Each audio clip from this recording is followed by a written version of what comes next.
Let us praise Paul Kawata. He has been a magnificent story.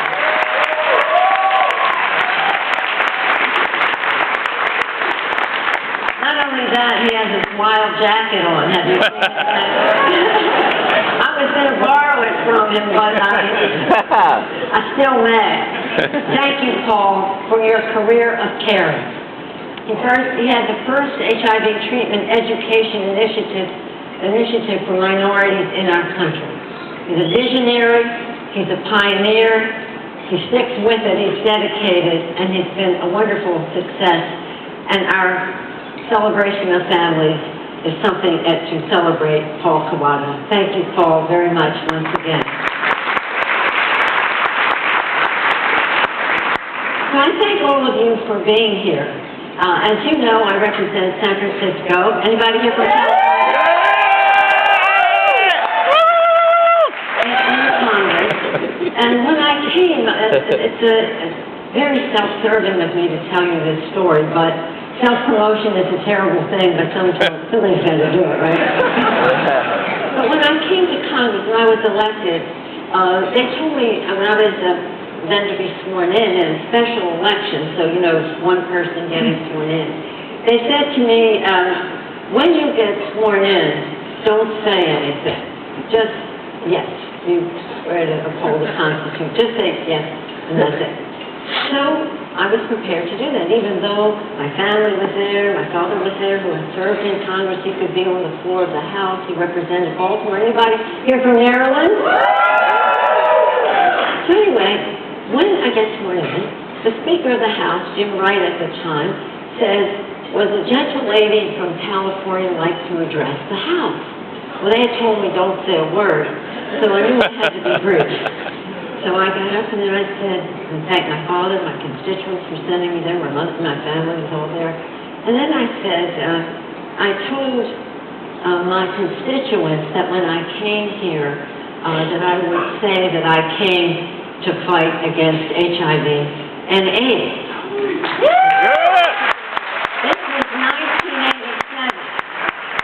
So I said, Sala sent me. Sala had been the woman who preceded me in Congress. Sala sent me, and I come here to fight HIV and AIDS. That was about it. That's the extent of my speech. It was not even a whole minute. Didn't seem like it anyway. When I came down went back to my chair, I looked over to these people who said, be short, and don't say anything, and I said, what's that, was short, right? And they said, long faces, why would you want the first thing the people knew about you in this Congress to be about HIV and AIDS? I was totally shocked, and I'm rarely surprised that here we were, in the Congress of the United States, and they were kind of saying, start with something else. Why did you say that? I said, I said that because that's why I came here, to fight against HIV and AIDS.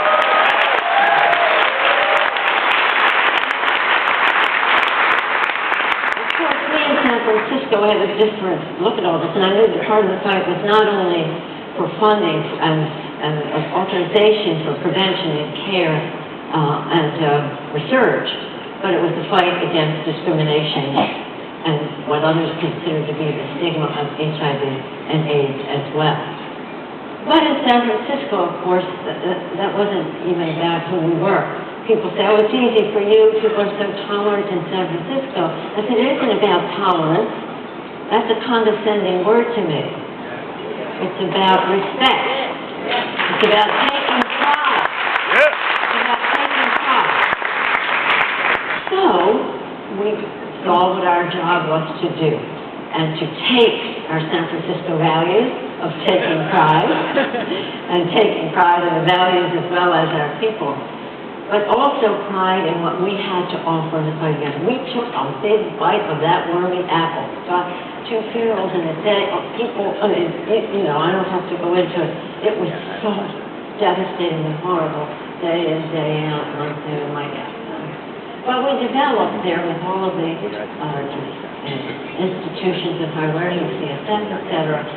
We pioneered community-based community, I keep saying community, it's about family, community-based research, prevention, and care initiatives, which became the basis for the Right-of-Way Care Act.